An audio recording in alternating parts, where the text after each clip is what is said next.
ସଭା ଆକାନ୍ତି ଏବେ ଅଙ୍ଗନାବାଡ଼ିର ଅଙ୍ଗନାଗଳ ସରକାର ସାଙ୍ଗେ କରନ୍ତି ହୁଏତ 88 ମସିହାରେ ତମେ କେହି ଜନ୍ମ ହେଇନଥିବ ଜାଣ। ତାପରେ ପେପରରେ ବାହାରିଲା ଦେଇଥିଲେ ରକ୍ତ ଖାଇଥିଲେ ଲାଠି ଭାଙ୍ଗିଥିଲା କେତେ ଛୁରୀ ଦେଶ ଦସ୍ତିରେ କେତେ ନାରୀ କର୍ମୀ ଯାଇଥିଲେ ସେଠି କରି ଏଇ ବିଧାନସଭା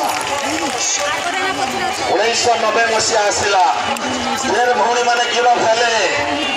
ସରକାର ଦାମ ରାଉତ କହିଲା ପଞ୍ଚାୟତ ରାଜ ମନ୍ତ୍ରୀ ଖରାପ ଭାଷାରେ କହିଲେ ସ୍ୱାମୀ ଛାଡ଼ି 220 ବାଡ଼ିଆ ବାଡ଼ି।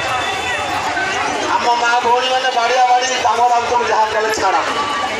ପୁଣି ସମୟ ଆସିଲା ସରକାରଙ୍କର ରାଗ ସୁଝିବା ପାଇଁ 1994 ମସିହା ଅକ୍ଟୋବର ମାସ 20 ତାରିଖ ଭାରତର ଇତିହାସ କାହିଁକି ନା ସେତୁ ବନ୍ଧ ବାନ୍ଧିଲେ ମାତା ସୀତାକୁ ଉଦ୍ଧାର କରିବାକୁ ପଡ଼ିବ ଆଉ ଏ ରାକ୍ଷସ ଗୁଡ଼ାକୁ ସମାପ୍ତ କରିବାକୁ ପଡ଼ିବ। ତେଣୁ ଆମେ ସଂକଳ୍ପ ନେଲୁ ସାରା ଓଡ଼ିଶାକୁ ଏକ କରିବା ସାରା ଭାରତକୁ ଏକ କରିବା ଭାରତର ନେତୃତ୍ୱ ଓଡ଼ିଶା ନେବ ବିଶ୍ୱ ଦରବାରରେ କଥା ପଡ଼ିବ ଆଜି ତାହା ସତ୍ୟରେ ପ୍ରମାଣିତ ହେଲା।